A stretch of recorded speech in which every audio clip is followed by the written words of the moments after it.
नमस्ते। कार्यक्रम सीधा कुरा जनतासँग हेर्नुको निमित्त टेलिभिजन सेट अगाडि बसिरहनु भएका र इन्टरनेटको माध्यमबाट विश्वभर हामीलाई हेरेर बसिरहनु भएका सम्पूर्ण आदरणीय दर्शक महानुभावहरूलाई म रवि लामिछाने हार्दिक स्वागत तथा अभिवादन टक्राउँछु। प्रसङ्ग अफकोर्स कुलमान घिसिङकै एउटा कर्मचारीले आफ्नो काम इमानदार भएर गर्दा मुलुकले युग फेर्यो। आज सिङ्गो देश उनको पुनर्बहालीका लागि सरकारलाई दबाब दिइरहेको छ। सिनेमामा मात्र हिरो देखेका जनताले साँच्चीकै हिरो पाएको महसुस गरेका छन्। 4 वर्षको छोटो अवधिमा उनले यो देशलाई लोड सेडिङ मुक्त मात्र गराएनन्, निरन्तर घाटामा गएको प्राधिकरणलाई नाफामा ल्याइ पुर्याए। के यो सामान्य कुरा हो र? आज कुलमानको वाहवाहीले केहीलाई औडाहा समेत भएको छ। सायद एउटा कर्मचारीले जस पाएको र त्यत्रो तारिफ र वाहवाही पाएको सरकारलाई मन परेको छैन होला, त्यसैले कुलमानको पुनर्नियुक्तिलाई सस्पेन्समा राख्न चाहन्छ। हुन्छ पनि नभन्ने, हुन्न पनि नभन्ने हो, पुरा प्रणालीको हो, व्यक्तिको होइन। तर भद्रगोल यो देशमा कुलमान जस्तै बन्ने चान्स अरूले नपाएको त होइन होला नि। कसैले डाहा गरेर आरिस गरेर कुलमानलाई निरन्तरता दिन टाउको कन्याएर हुन्छ र? काम गर्नेले यो समाजमा सधैँ लोकप्रियता पाएका छन्। यो देशको इतिहासमा आजसम्म कुनै मन्त्रीको कार्यकाल सकिँदा यो ढङ्गले जनताले मन दुखाएको रेकर्ड छ? यही सरकारका प्रधानमन्त्री सहित कुनै मन्त्रीको कार्यकाल सकियो भने आम जनताले कुलमानको चाहिँ पिर गर्छन्, समर्थनमा सडकमा उत्रन्छन्। एउटा कर्मचारीले यति प्रभावशाली काम गर्न सक्छ भने देशका मन्त्री प्रधानमन्त्रीले के मात्र गर्न सक्दैनन् होला। तर जान्नु त पर्यो नि। त्यसैले कुलमानको डाहा रिस गर्ने होइन, कुलमानबाट क्लास लिनुहोस्। विद्युत प्राधिकरण जस्तै आयल निगम, वायु सेवा निगम जस्ता कैयौँ ठाउँहरूलाई पनि कसरी प्रभावकारी बनाउने भनेर दिनदिनै कुलमानजीबाट क्लास लिए फरक पर्दैन। कोरोनाको महामारीमा अस्पताल पुगेर चिकित्सक र बिरामीहरूको मनोबल बढाउने र लोकप्रिय हुने मौका स्वास्थ्य मन्त्री भानुभक्त ढकाललाई थिएन? आफै जहाजमा चाइना पुगेर औषधि ल्याएर बिचौलिया र माफियालाई झाँको झारेर थर्काउने र खडे कारवाही गर्ने अधिकार थिएन? तर गर्नुभयो के? स्वास्थ्य कर्मीको मनोबल गिराउने काम र घरमा भएका पाहुनाको स्वागत। अलपत्र परेका नेपालीलाई 2-4 अर्ब ढुकुटीबाटै निकालेर भए पनि स्वदेश ल्याउने मौका पर्यटन मन्त्री योगेश भट्टराईलाई थिएन? चार्टर विमानमा आफै गएर विदेशका गल्ली गल्लीमा रहेका नेपालीहरूलाई पर्सनल्ली भेटेर जहाज चढाएर ल्याएर उनीहरूसँगै क्वारेन्टाइनमा बस्न सकेको भए मैले टेलिभिजनबाट योगेश भट्टराई कि भन्दा तपाईँहरूले घर घरबाट जय भन्नुहुन्थ्यो। महामारीमा पनि गरिब नेपाली श्रमिकको रगत चुस्ने ट्राभल एजेन्टहरूलाई रगत छदाउनु पर्नेमा उल्टो तिर्छन्, पैसा हुनेले तिर्छन्, के फरक पर्छ र, तिर्छन् भन्दै इन्टरभ्यू दिने पनि जनताको सेवक हुन्छ। जाबो 3-4 वर्ष मन्त्री हुन पाउँदा भुइँमा खुट्टा नटेक्नेहरूले कुलमानसँग क्लास लिउन् र उनको जस्तो लोकप्रियता कसरी हासिल गर्ने भनेर सिकुन्। परदेशमा सडकमा आइपुगेका 2-4 हजार श्रमिकलाई समयमा खानापिना र सेल्टरको मौका दिने जुन मौका श्रम मन्त्री रामेश्वर रायलाई थिएन र?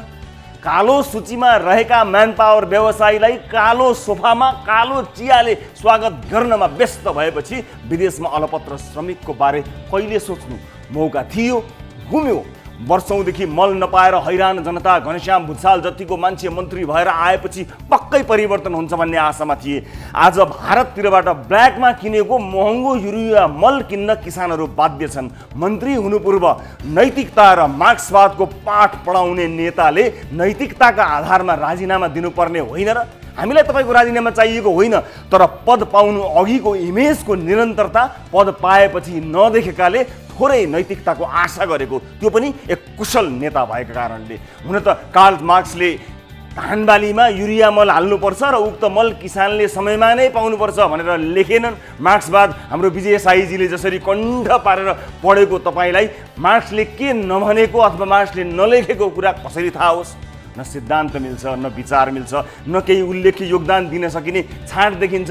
तैपनि मन्त्री पदमा झुन्डिरहनु भयो भने अर्को वर्षसम्ममा भएको इमेज पनि सकिन्छ। पानी पिउन नपाई छाडिदिनुहोस् घनश्यामजी। मौका पाएर पनि योगदान दिन नसकेकाहरूको यस्ता उदाहरण 7 दिन 7 रातसम्म भन्न सक्छु। नर्क जस्तो संस्थालाई स्वर्ग बनाउन विशेष भूमिका खेलेका कुलमान घिसिङले यो देश र देशवासीलाई ठुलो ऋण लगाएका छन्। तसर्थ उनलाई निरन्तरता दिएर सरकारले त्यो ऋण तिर्ने प्रयास गर्नुपर्छ। यदि कुलमान शारीरिक, मानसिक वा कानुनी रूपमा असक्षम भए वा आफैले पुनर्बहाली नहुने विचार गरे बेग्लै कुरा, तर सिङ्गो राष्ट्रको साथ पाएका कुलमानलाई पुनः नियुक्त गर्न आलटाल गर्नु भनेको जति दिन ढिला गर्यो उति दिन गाली खानु मात्रै हो हैन। राष्ट्रिय सभामा लगेर ऊर्जा मन्त्री नै बनाउने मन भएर कानुनी परामर्श गर्न लागेको हो र टाइम लागेको हो भने हामी 1-2 महिनै गुर्न सक्छौँ। उनको लोकप्रियतामा डाहा गर्न छाडौँ र आफ्नो काम कसरी सही ढङ्गले गर्ने भनेर सल्लाह लिन सुरु गरौँ। हामीले किन सिक्ने? हामी त मन्त्री कर्मचारीसँग सिक्ने हो र भन्नुहुन्छ भने कार्यकाल सकिएपछि तपाईँलाई कसैले पुछ्दैन ढुङ्गा हानेर राजनीति गरेको हुँ भन्ने, तर एउटा पनि काम जनहितमा नगर्नेलाई फेरि जनताले पनि ढुङ्गै हानेर लखेट्लान्। यो सरकारले आफ्नो इज्जत जाने कैयौँ निर्णय गरेको छ, तर सरकारको इज्जत बढ्ने यस्तो निर्णय लिन किन खुट्टा कमाएको होला?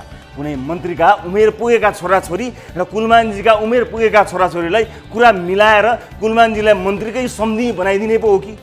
आउनुहोस् सुरु गरौँ जनताको चासो गुनासो र प्रश्न सहितको विशेष कार्यक्रम सीधा कुरा जनतासँग।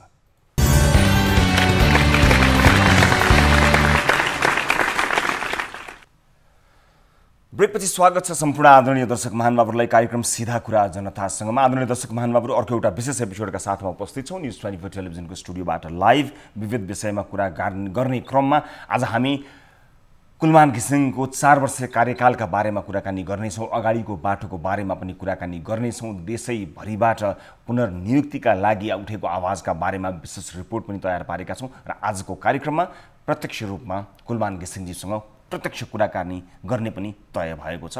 हामी केही बेरमा उहाँसँग प्रत्यक्ष कुराकानी गर्ने प्रयास गर्नेछौँ।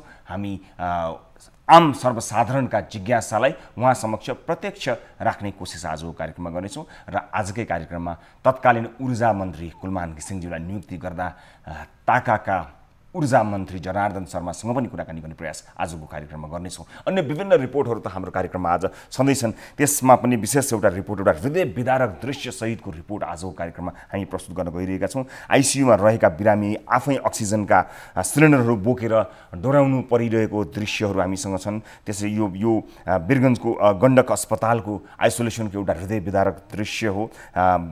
मानिसहरू चाहिँ मृत्युसँग लडिरहेका मानिसहरूले पानी समेत पिउन नपाएको अवस्थाको भिडियो फुटेज, अडियो रेकर्डिङहरू विभिन्न हामीलाई प्राप्त भएको छ। हामी यसबारेको एउटा विशेष रिपोर्ट, गण्डक अस्पतालको एउटा विशेष रिपोर्ट पनि यहाँहरू समक्ष प्रस्तुत गर्न गइरहेका छौँ र एउटा भवन निर्माणको लापरवाहीको हद सहितको एउटा रिपोर्ट पनि आजको कार्यक्रममा हामीले समावेश गरेका छौँ। समयले साथ दिए अन्य विभिन्न रिपोर्टहरू पनि छन्। आजको कुराकानी विशेष छ। कुलमानजीसँगको कुराकानीलाई हामीले विशेष प्राथमिकताका साथ आजको कार्यक्रममा प्रसारण गर्ने निधो गरेका छौँ र कार्यक्रम सुरु गर्न गइरहेको छु हाम्रो नियमित स्तम्भ गाली र तालीबाट। यसअघि हामीले राखेको विषय थियो अख्तियार दुरुपयोग अनुसन्धान आयोगका प्रमुख आयुक्त नवीन घिमिरेको कार्यकाललाई ताली दिनुहुन्छ कि गाली? सिम्पल हाम्रो प्रश्न थियो, जसमध्ये घिमिरेको कार्यकाललाई 4.6% अर्थात् 926 जनाले मात्रै तालीमा भोट गर्नुभएको छ भने 95.94% अर्थात् 21,874 जनाले चाहिँ गालीमा भोट गर्नुभएको छ। उहाँको कार्यकाललाई असफल मान्नु भएको छ र हाम्रो विभिन्न कमेन्ट सेक्सनमा कतिपय दर्शक महानुभावहरूले त उहाँको नामै पहिलो पटक सुनेको भनेर समेत प्रतिक्रिया दिनुभएको छ। यो रिपोर्टले आगामी दिनमा अख्तियार दुरुपयोग, सम्मानित अख्तियार दुरुपयोग अनुसन्धान आयोगका पाइलाहरूलाई र यसपछि नियुक्त भएर आउनुहुने प्रमुख अख्तियार प्रमुखज्यूलाई पक्कै पनि केही न केही सन्देश दिन्छ होला कि जनअपेक्षा के रहेछ भन्ने कुरा र हाम्रो यो भोटिङ पोलको, यो गाली ताली सेगमेन्टको उद्देश्य पनि त्यही नै हो। गाली र तालीका लागि आजको विषय यस प्रकार रहेको छ। आजको विषय प्रस्तुत गर्दैछु, आन्तरिक हवाई उडान र होटल रेस्टुरेन्टहरू असोज 1 गतेबाट खोल्ने लगायतको सरकारको निर्णयलाई के भन्नुहुन्छ? ठिक छ भन्नेले ताली र ठिक छैन भन्नेले गालीमा भोट गर्न सक्नुहुनेछ। भोट गर्नका लागि हाम्रो पात्रोको मोबाइल एप्लिकेसनमा जानुहोला, होम पेजमा रहेको गाली र तालीमा गई आफूलाई मन लागेको विषयमा भोट गरी सार्वजनिक चासोको विषयमा आम सर्वसाधारणको भनाइ के रहेछ भन्ने कुरा सम्बन्धित निकायलाई जानकारी दिन मद्दत गर्नुहोला। अब आजको विशेष महत्त्वपूर्ण विषय, आजभन्दा 4 वर्ष अगाडि फर्कौँ। त्यही समय अहिले हुन्थ्यो भने यो कार्यक्रमको एउटा सेगमेन्ट दैनिक लोड सेडिङको तालिका सम्बन्धी हुन्थ्यो होला, नियमित हाम्रो स्तम्भ नै हुन्थ्यो होला। अनि धेरैजनाले लोड सेडिङकै कारण लोड सेडिङको तालिका लाइभ हेर्न पाउनुहुने थिएन होला। तर भाग्यवश हामी त्यो नियतिबाट मुक्त भएका छौँ। अर्थात् कुलमान घिसिङ नेपाल विद्युत प्राधिकरणको कार्यकारी निर्देशक भएर आएपछि लोड सेडिङ भन्ने कुरा नै हरायो। त्यसैको फलस्वरूप अहिले प्राविधिक समस्या बाहेक अन्य समयमा हामी अँध्यारोमा बस्नु परेको छैन। अन्धकारलाई बिदा गरेका कुलमान विद्युत प्राधिकरणबाट आफ्नो पहिलो 4 वर्ष कार्यकाल सकेर मङ्गलबार औपचारिक रूपमा बिदा भएका छन्। उनको कार्यकाल सकिनु 2 महिना अघिबाटै सञ्चार र सामाजिक सञ्जालमा कुलमानको पुनर्बहालीको आवाज उठ्न थालेको हो। तर यो बीचमा दर्जन पटक बसेका मन्त्री परिषदको बैठकले जनस्तरमा उठेको आवाज सुनेन वा सुने जस्तो गर्यो वा सुन्न चाहेन। बरु लोड सेडिङ हटाएको जस एक्लै लिएको भन्दै घिसिङमाथि उच्च अहोदाबाटै मनोवैज्ञानिक दबाव आउन थालेका समाचारहरू आए। आजबाट अर्को नियुक्ति नहुँदासम्म नेपाल विद्युत प्राधिकरण निमित्तका भरमा चल्दैछ। कुलमान घिसिङको पुनर्बहालीका लागि उठेका आवाज र सरकारी संयन्त्रमा भएका घटनाक्रम जोडेर हामीले तयार पारेको यो रिपोर्ट प्रस्तुत गरेसँगै त्यस लगत्तै कुलमान घिसिङज्यूसँग प्रत्यक्ष कुराकानी गर्नेछौँ। यो रिपोर्ट हेर्नुहोस्। नेपाल विद्युत प्राधिकरणमा कार्यकारी निर्देशकको 4 वर्ष कार्यकाल सकेर कुलमान घिसिङ मङ्गलबार औपचारिक रूपमा बिदा भएका छन्। प्राधिकरणको केन्द्रीय कार्यालयका कर्मचारीले आयोजना गरेको विदाई कार्यक्रममा सबैको सहयोगले लोड सेडिङ हटाएसँगै प्राधिकरणमा भएका उपलब्धिलाई थप व्यवस्थापन गर्न चुनौती रहेको बताए। चुहाव मात्रै होइन, यो खर्च कटौतीको विषयहरू छन्, बजेट नियन्त्रणका विषयहरू छन्। यी तमाम कुराहरू गरेर नै हामीले संस्थाको चाहिँ नाफालाई पनि अगाडि ल्याएका छौँ। यसलाई हामीले संस्थागत गर्नुपर्छ, निरन्तरता दिनुपर्छ। लोड सेडिङ अन्त्य भयो। अब हाम्रो चाहिँ ठुलो चुनौती भनेको व्यवस्थापन, अब यो डिमान्ड स्टिमुलेट कसरी गर्ने, डिमान्डलाई कसरी चाहिँ बढाउने भन्ने नै हो। आगामी दिनमा यो विषयहरूमा अगाडि बढ्ने नै छ। विदायका क्रममा उनी भावुक थिए। हुन पनि उनको कार्यकाल सकिने 1 महिना अघिबाटै सामाजिक सञ्जाल र सञ्चार माध्यममा दोस्रो कार्यकालका लागि उनी दोहोरिनुपर्ने आवाज उठिरहेको थियो। लोड सेडिङको मार खेपिरहेका नेपालीले लोड सेडिङ मुक्त भएको जस उनलाई नै दिन्छन्। जनस्तरबाट भइरहेको कुलमानको प्रशंसापछि उनलाई सरकारबाट दबाव बढेको थियो। सोही कारण उनले केही दिन अघि लोड सेडिङ हटाउन सरकार तथा अन्य कर्मचारीको सहयोग रहेको भन्दै विज्ञप्ति नै जारी गर्नु परेको थियो। दोस्रो कार्यकालका लागि कुलमानको विकल्प खोज्न नहुने जनस्तरको दबाव जति भए पनि पछिल्लो समय बसेको मन्त्री परिषद बैठकमा प्राधिकरणका कार्यकारी निर्देशकका विषयमा कुनै निर्णय भएनन्। सडक र सञ्जालमा कुलमानलाई पुनः कार्यकारी बनाउनु पर्ने आवाज चर्को रूपमा उठिरहेका छन्। काठमाडौँ सहित देशका विभिन्न स्थानमा कुलमानका पक्षमा प्रदर्शन नै हुन थालेका छन्। कुलमान घिसिङलाई पुनः नियुक्ति गर, कुलमान घिसिङलाई पुनः नियुक्ति गर। उसो त कुलमानका विषयमा नेकपा र सरकारका देखिने गरी कुनै निर्णय नभए पनि नेकपाका प्रवक्ता नारायण काजी श्रेष्ठ र प्रधानमन्त्रीका प्रेस सल्लाहकार सूर्य थापाको सामाजिक सञ्जालमा जुहारीले पनि थप आशंकित बनाएको छ। प्रवक्ता श्रेष्ठले एक ट्विट गर्दै कुलमान घिसिङ प्राधिकरणमा अझै आवश्यक भएकाले पुनः नियुक्त हुने विश्वास व्यक्त गर्छन्। प्रवक्ता श्रेष्ठको ट्विटको खण्डन गर्दै प्रधानमन्त्रीका प्रेस सल्लाहकार सूर्य थापाले प्रवक्ता श्रेष्ठले कुलमानको पक्षमा लबिङ गरेको भन्दै काम कुरो एकातिर कुमुलो बोके टिमीतिर भन्दै जवाफी पोस्ट गरेका छन्। कुलमानका पक्षमा यसरी प्रस्तुत हुने दुवै व्यक्ति सामान्य व्यक्ति नभएर नियुक्तिमै प्रभाव पार्न सक्ने व्यक्तिहरू हुन्। यसले कुलमानको नियुक्तिका विषयमा सरकार र नेकपा नै स्पष्ट नभएको देखिन्छ। स्रोतका अनुसार कार्यकारी निर्देशकमा कुलमान वा अन्य कोही व्यक्ति नियुक्त हुने भन्ने विषयमा मन्त्री परिषदमा प्रस्ताव पेश हुन सकेको छैन। प्रधानमन्त्री केपी शर्मा ओलीले कानुनी प्रक्रिया अनुसार हुनुपर्ने भन्दै पुनः खुल्ला प्रतिस्पर्धा मार्फत अन्य सहभागी सह कुलमान लड्नुपर्ने सङ्केत गरेका छन्। यसले कुलमानको पुनः नियुक्तिमा सरकार सकारात्मक नदेखिएको धेरैको आशंका छ।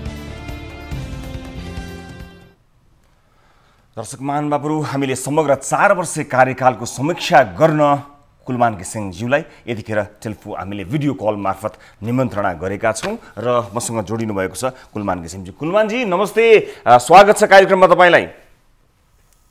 नमस्ते, धन्यवाद। हजुर, अब सबभन्दा पहिला त यो कार्यकाल जुन तपाईँको सकियो, 4 वर्ष कार्यकाल जसले नेपालको युग परिवर्तन गर्यो, अँध्यारो युगबाट उज्यालो युग मा नेपाललाई प्रवेश गराउन तपाईँ र तपाईँको टिम सफल हुनुभयो, जसलाई तपाईँले लिड गर्नुभयो। त्यसका लागि हाम्रा कार्यक्रमका माध्यमबाट तमाम हाम्रा दर्शकहरूको तर्फबाट तपाईँलाई हार्दिक हार्दिक बधाई ज्ञापन गर्न चाहन्छु म। सबभन्दा पहिला कुलमानजी, यो कार्य सफलतापूर्वक सम्पन्न गर्नुभएकोमा। अब सबभन्दा पहिला कार्यकालको समीक्षा एकपल्ट गरिहाल्यौँ। त्यतिखेरको चुनौतीहरूलाई सम्झौँ। जतिखेर 18 घण्टासम्म लोड सेडिङ थियो, तपाईँ आफै यो स्थिति आउँछ, यसरी चाहिँ लोड सेडिङ मुक्त यो देश यति चाँडै हुन्छ भन्ने कुरामा कतिको विश्वस्त हुनुहुन्थ्यो? कस्तो किसिमको तयारी थियो त्यतिखेर एक्चुअली फर्काउन सुरुवातको दिनतिर कुलमानजी? मेरो कार्यकाल सुरु भए लगत्तै यो पहिलो हाम्रो काम नै यो लोड सेडिङ अन्त्य गर्नेमा हामी जुटेका थियौँ। तत्कालीन मन्त्रीदेखि तत्कालीन प्रधानमन्त्रीले को निर्देशन अनुसार हामीले धेरै योजनाबद्ध रूपमा धेरै कामहरू गरेका थियौँ। र यो जुन लोड सेडिङको विकराल अवस्था थियो, जुन बेला म चाहिँ नियुक्ति भएको थियो त्यो बेला त्यति धेरै चाहिँ लोड सेडिङ हुने बेला त थिएन, बर्खायाम थियो। तर आउँदा जुन हिउँदयाममा धेरै ठुलो लोड सेडिङ हुने भनेर जुन प्रक्षेपण गरेको थियो, त्यसलाई हेरेर हामीले धेरै काम गऱ्यौँ र बिस्तारै हामीले लोड सेडिङलाई अन्त्य गर्न सफल भयौँ। त्यो भित्र हामीले धेरै नै एक्सर्साइज, धेरै नै योजनाबद्ध कामहरू गरेका छौँ। यसमा यो सबैको एउटा टिमवर्क र यो प्राविधिक व्यवस्थापकीय र सबै हिसाबले हामीले व्यवस्थापन गरेको विषय भयो। त्यो सँगै हाम्रो लोड सेडिङ मात्रै अन्त्य गर्ने हाम्रो उद्देश्य थिएन। त्यसमा लोड सेडिङ अन्त्यसँगै अरू धेरै विषयहरू चाहिँ प्राधिकरणको यो वित्तीय अवस्था सुधार गर्नेदेखि लिएर आन्तरिक व्यवस्थापन सुधार गर्ने धेरै कुरामा हामीले योजनाबद्ध रूपले अगाडि बढेका थियौँ। हजुर, अब त्यो समयमा यसलाई सुधार मात्र गर्न सकिन्छ भन्ने थियो कि यसको लुपहोल्सहरू यहाँ छन्, यहाँ कमजोरीहरू छन्, यस अर्थमा यो लोड सेडिङ त अन्त्य नै हुन सक्छ है भन्ने किसिमको होमवर्क तपाईँको थियो कि गर्दै जाँदा हेर्दै जाँदा अन्त्य नै गर्न सकियो, तपाईँहरू नै सरप्राइज हुनुभयो? कस्तो थियो त्यतिखेर? हामीले धेरै कुरा त हामीले योजनाबद्धै गरेका थियौँ, तर के हो भने धेरै गर्दै जाँदाखेरि त्यो भित्रको धेरै जुन प्राविधिक समस्याहरू, व्यवस्थापकीय समस्याहरू हामीले गर्दै जाँदा पनि बुझ्दै पनि गयौँ र यो ठाउँमा चाहिँ समस्या रहेछ भनेर त्यो समस्याहरूलाई समाधान गर्दै गएका हौँ। मुख्य गरेर प्राविधिक समस्याहरू कुन कुन ठाउँमा थियो भन्ने कुराहरू जस्तो सप्लाई साइडतिर, जेनेरेसन साइडमा कहाँ हामीले फोकस गर्नुपर्ने, ट्रान्समिसन डिस्ट्रिब्युसन साइडमा कहाँ फोकस गर्नुपर्ने र डिमान्ड साइड यो जुन कन्ज्युमर साइडमा केमा फोकस गर्नुपर्ने र इम्पोर्टकै व्यवस्थापन पनि कसरी गर्नुपर्ने, यी सबै तमाम कुराहरू थियो भने जुन व्यवस्थापकीय कुराहरू जुन छ चुहाउट नियन्त्रणदेखि लिएर कर्मचारीको व्यवस्थापन र धेरै कुराहरूमा हामीले वैज्ञानिक व्यवस्थापन गर्नुपर्ने थियो। यी सबै कुरा गरेर नै हामीले एक चरणको पहिलो चरण सफल गऱ्यौँ र बिस्तारै त्यसको चाहिँ स्टेजमा पहिलो स्टेज काठमाडौँ, त्यसपछि बिस्तारै पोखरा लगायत गर्दै गर्दै हामीले सफल गरेका छौँ। यो एउटा यो प्राविधिक चिज मात्रै होइन, यो व्यवस्थापकीय विषय पनि हो। किनभने यहाँ प्रयोग भएका जति पनि लोड सेडिङ गराउने चाहिँ सामानहरू, जुन लोडलाई बढाउने उपकरणहरू थिए, यो इन्भर्टर ब्याट्रीको जुन जति पनि बढी प्रयोग भइरहेको थियो, त्यो प्रयोगलाई चाहिँ निरुत्साहित गर्ने र हटाउने, सिस्टमबाट हटाउने ठुलो हामीले चाहिँ कार्यक्रम अगाडि बढाउनु पर्ने थियो। लोड सेडिङ भनेको लोड सेडिङले लोड सेडिङ निम्ताइरहेको थियो। पेट्रोलियम प्रडक्ट छैन भन्दाखेरि भोलिपल्टै लाइन लागेको जस्तै लोड सेडिङ हुन्छ भनेपछि इन्भर्टर, ब्याट्री, सोलर सबै चाहिँ प्रयोग भइरहेको र त्यसले झन् लोड बढाउँदै गएर लोड सेडिङ थप्दै गएको अवस्था पनि थियो। हजुर, अब बदमासीको मात्रा पनि सानोतिनो थिएन भन्ने आकलन छ र तपाईँले पनि त्यतिखेर बदमासी पनि देखिन्छ, हामी त्यसलाई कारबाहीको क्रम पनि अगाडि बढाउँछौँ भन्ने अभिव्यक्तिहरू पनि त्यस अवस्थामा तपाईँ लगायत त्यतिखेर तत्कालीन मन्त्री सरकार सबैले यसबारेमा अभिव्यक्ति पनि दिएको थियो।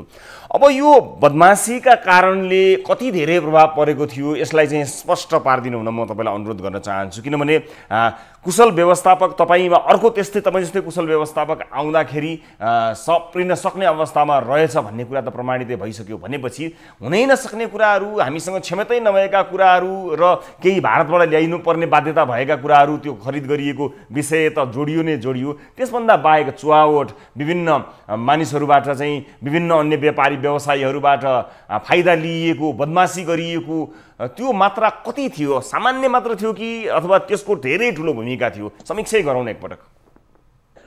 यसमा यस्तो भन्नुपर्छ यसलाई, यो लोड सेडिङ व्यवस्थापन भनेको मुख्य गरेर हाम्रो टाइम अफ द डे हैन, हरेक दिनको 24 घण्टामा हरेक घण्टा लोडको व्यवस्थापन गर्नुपर्ने स्थिति हुन्छ। फरक फरक डिमान्डको बेलामा फरक फरक सप्लाई कसरी दिने भन्ने कुरा पनि हुन्छ र औद्योगिक क्षेत्रको उद्योगको लोड जुन छ त्यो चाहिँ मेजर कन्ट्रिब्युटर हो हाम्रो डिमान्ड साइडमा। अब बेलुकाको पिक टाइममा उद्योगहरू चल्न थाल्यो भने त्यसले चाहिँ हाम्रो अन्य ग्राहकहरूलाई समस्या पर्न सक्छ। त्यो बेलाको अवस्था, अहिले हाम्रो त्यस्तो अवस्था होइन। अब हामीले लोडको डिस्ट्रिब्युसन चाहिँ जुन वितरण छ के अरे यो सप्लाईको वितरण हामीले त्यसलाई समान रूपले गर्न सकेनौँ। कुनै उद्योगलाई बढी दियो, कुनै उद्योगलाई कम दियो, अथवा कुनै उद्योगले 24 घण्टा पायो अथवा कुनैले चाहिँ लोड सेडिङ भन्दा केही बढी पाए भने यतापट्टि ग्राहकहरूलाई कन्ज्युमरहरूलाई कम दिनुपर्ने स्थिति र अथवा लोड सेडिङको तालिका चाहिँ बढ्दै जाने र लोड सेडिङ तालिका बढेपछि बचत भएको भन्ने एनर्जी चाहिँ कतै न कतै इन्डस्ट्रीतिर जाने स्थिति पनि थियो। त्यो भएको हुनाले त्यसको व्यवस्थापन चाहिँ मैले अलिकति चाहिँ यो इथिक्स र इन्टेग्रिटीको पार्टमा जोडेको छु। त्यो भएको हुनाले त्यसमा पनि केही इन्डस्ट्रीहरूलाई लोड सेडिङको बेलामा बढी चाहिँ इनर्जी सप्लाई भएको स्थिति थियो, सत्य हो। तर के हो भने यसैको कारणले सबै कुरा चाहिँ यो अन्त्य हुनासाथ सबै समाधान हुन्छ भन्ने अवस्था थिएन। यो केही हो, तर यसले त्यसको पनि केही भूमिका थियो, चुहावट बदमासीको पनि भूमिका थियो। चुहावट र बदमासीको पनि केही न केही भूमिका थियो जसलाई नियन्त्रण गर्न सकियो, त्यसरी बुझौँ हैन। चुहावट त ठुलो कुरा थियो। सबभन्दा लोड सेडिङको हाम्रो व्यवस्थापनमा चुहावट नियन्त्रण पनि एउटा ठुलो कुरा हो। हामीले 25%, 26% को चुहावटलाई 15% मा झार्यौं। त्यो भनेको करिब 120-30 मेगावाट को चाहिँ हामीले त्यसमा व्यवस्थापन गरेका छौं। र अहिले धेरै जसो चाहिँ लोड सेडिङ अन्त्य चाहिँ इम्पोर्ट गरेर भयो भन्ने कुराहरू गरेको छ। इम्पोर्ट डेफिनेटली हाम्रो सप्लाईको एउटा चाहिँ पोर्सन चाहिँ हाम्रो इम्पोर्ट छ, अहिले पनि छ, हिजो पनि थियो। र म आउनुभन्दा पहिले हाम्रो एभाइलेबल इनर्जी हाम्रो जति पनि सप्लाई हुन्थ्यो 72-73 सालको सप्लाईमा करिब चाहिँ 35% चाहिँ इम्पोर्ट थियो। त्यो बेला म आउनुभन्दा पहिले अघिल्लो वर्षमा 35% इम्पोर्ट थियो, जुन बेला 14 घण्टा लोड सेडिङ थियो। र टोटल सिस्टममा जुन हाम्रो चाहिँ कन्ज्युम्सन थियो त्यो कन्ज्युम्सनको त 40-45% चाहिँ इम्पोर्ट थियो। तर जुन बेला म आएँ र हामीले लोड सेडिङ अन्त्य गरिसकेपछि त्यो बेला पनि 35% कै हारेमा मात्रै इम्पोर्ट थियो। 10-20 मेगावाट थपेको होला, 20-30 मेगावाट बढी थपेको होला। तर इनर्जीको टर्ममा चाहिँ हाम्रो इम्पोर्ट चाहिँ टोटल सिस्टमको 35% कै हारेमा इम्पोर्ट थियो। तर इनर्जी चाहिँ कन्ज्युम्सन बढ्दै गएको थियो। बढ्दै जाँदाखेरि करिब अहिले चाहिँ इनर्जी कन्ज्युम्सन हाम्रो करिब 70-75% जति बढेको छ त्यो बेलाको भन्दा। अहिले हाम्रो इम्पोर्टको पोर्सन भनेको 22% मात्रै हो। 35 बाट 22% त्यो भएको हुनाले इम्पोर्ट गरेर मात्रै लोड सेडिङ अन्त्य भयो भन्ने चाहिँ सत्य होइन। तर इम्पोर्टको कन्ट्रिब्युसन छ, नेपालको चाहिँ लोड सेडिङ अन्त्यमा इम्पोर्टको कन्ट्रिब्युसन छ। अब आगामी दिनमा अब नेक्स्ट इयर भनौँ अब अर्को वर्षबाट इम्पोर्ट चाहिँ हामीले गर्नु नपर्ने स्थितिमा पुग्दैछ। अब तपाईँ सँगै जुन टिमले काम गर्यो तपाईँले हमेसा आफ्नो टिमको प्रशंसा गर्नुभएको छ, चाहे तत्कालीन मन्त्री प्रधानमन्त्रीको होस्, चाहे त्यसपछि सरकार परिवर्तन भएपछि तपाईँले प्राप्त गर्नुभएका विभागीय मन्त्री अथवा देशका प्रधानमन्त्रीको होस् अथवा आफ्नो भित्रको टिमलाई हमेसा तपाईँले इट्स अ टिम एफर्ट, टिमको यो योगदान हो भनेर तपाईँले आवश्यक क्रेडिट दिँदै पनि आउनुभएको छ। त्यो आजसम्म पनि निरन्तरता तपाईँले दिनुभएको छ। अब तपाईँ सँगसँगै मान्नुहोस् अहिले मानिसहरूले माग गरेको माग सरकारले पुरा गरेन अथवा तपाईँको पुनर्बहाली भएन छ भने तपाईँको पछिको तपाईँले छोड्नुभएका त्यहाँका अन्य साथीहरू, अन्य मानिसहरूको टिम यतिकै यही रफ्तारमा यसै गरी चुस्त तरिकाले यो व्यवस्थापन मिलाउन सक्षम छ, त्यस्तो टिम पनि तयार गर्नुभएको छ तपाईँले? मैले अलिकति थप जोडेँ। त्यो लोड सेडिङ अन्त्यको जुन एउटा कार्ययोजना बनेको थियो, हजुर, यो कार्ययोजना चाहिँ लोड सेडिङ अन्त्य सँगै यो चाहिँ जलविद्युतमा 10 दशकको चाहिँ कार्ययोजना बनेको थियो। हजुर, त्यो चाहिँ कार्ययोजनाको चाहिँ सदस्यमा म पनि थिएँ र मैले राम्रो कन्ट्रिब्युसन दिएको थिएँ। त्यो कार्ययोजना चाहिँ वर्तमान प्रधानमन्त्री सम्मान्य केपी शर्मा ओली पहिलो कार्यकालमा प्रधानमन्त्री हुँदाखेरि बनेको कार्ययोजना थियो र उहाँ प्रधानमन्त्रीबाट गइसकेपछि त्यो कार्ययोजनाले पनि हामीलाई सपोर्ट गर्यो। अहिलेको अवस्थामा वास्तवमा लोड सेडिङको इन्डस्ट्रीको लोड सेडिङ चाहिँ अहिले वर्तमान प्रधानमन्त्री आइसकेपछि र अहिलेको हाम्रो वर्तमान पूर्ण मन्त्रीज्यू आइसकेपछि इन्डस्ट्रीको पनि बेलुकाको पिक टाइमको लोड सेडिङ अन्त्य भएको छ। यो चाहिँ हामी यसको चाहिँ ब्याकग्राउन्ड चाहिँ पहिलेदेखि नै बन्दै आएको ब्याकग्राउन्ड पनि हो। तर एउटा चाहिँ व्यवस्थापन अब कार्ययोजना धेरै बन्छ तर व्यवस्थापन कसरी गर्ने भन्ने कुरा चाहिँ पोलिसी पहिले त पोलिसी चाहियो, सरकारले चाहिँ नि त्यही अनुसारले सपोर्ट गर्नु पर्यो, विभागीय मन्त्री प्रधानमन्त्रीको सपोर्ट चाहिन्थ्यो जुन कार्ययोजना अन्तर्गत थियो भन्नुभयो। अब अर्को टिम भनौँ न केही गरी अब अन्य त्यो होस् एज एन इन्स्टिट्युसन त्यो संस्था आफैमा अब त तपाईँको 4 वर्षे कार्यकालमा तपाईँसँगै काम गरेको टिम कतिको सक्षम छ, अब आगामी दिनमा यसै गरी अगाडि बढ्नको लागि कतिको सक्षम छ जस्तो लाग्छ तपाईँलाई? विद्युत प्राधिकरणभित्र धेरै चाहिँ कर्मचारी साथीहरू जो विज्ञ छन्, धेरै विज्ञ साथीहरू हुनुहुन्छ, लिडरसिप दिन सक्ने साथीहरू पनि हुनुहुन्छ र उहाँहरूकै सहयोग टिमवर्कबाटै हामीले एक चरणको सफलता भएको छ। यो एउटा आधारभूत सफलता हो। वास्तवमा विद्युत क्षेत्रमा हामीले फड्को मार्नुपर्ने धेरै ठुला कामहरू छन्। यो आधारभूत सफलता प्राप्त भएको छ।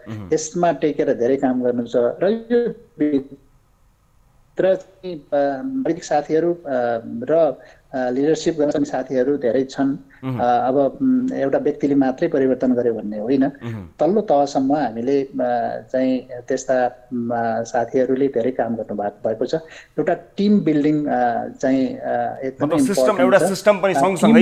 टिम स्पिरिटमा काम हुँदाखेरि काम सम्पन्न हुन्छ। तर लिडरसिपले मोटिभेसन गरेर कसरी चाहिँ टिमलाई एकताबद्ध गरेर जाने भन्ने विषयमा पनि निर्भर गर्छ।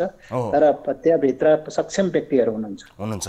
अब देशैभरिबाट तपाईँको समर्थनमा यति धेरै आवाजहरू उठेको छ, यति धेरै दर्शकहरूले आम सर्वसाधारणहरूले भनौँ माया गर्नुभएको छ, तपाईँको समर्थनमा निरन्तर रूपमा मानिसहरूले आवाज उठाइरहनु भएको छ।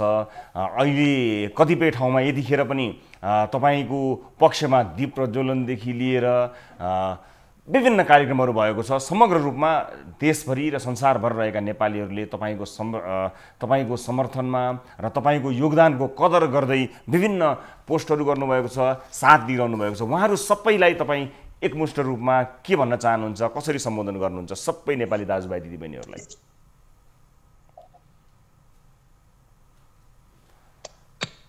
हजुर कुलमानजी सुनिरहनु भएको छ? हजुर हजुर हजुर कुलमानजी, सबै देशभरि देश विदेशमा रहनुभएका जति पनि नेपाली दाजुभाइ दिदीबहिनीहरू हुनुहुन्छ उहाँहरू सबै जो तपाईँलाई माया गरिरहनु भएको छ, अहिले विभिन्न माध्यमबाट आफ्नो तपाईँप्रतिको माया प्रदर्शन गरिरहनु भएको छ, उहाँहरू सबैलाई के सन्देश दिन चाहनुहुन्छ कुलमानजी? यो एउटा चाहिँ कुनै पनि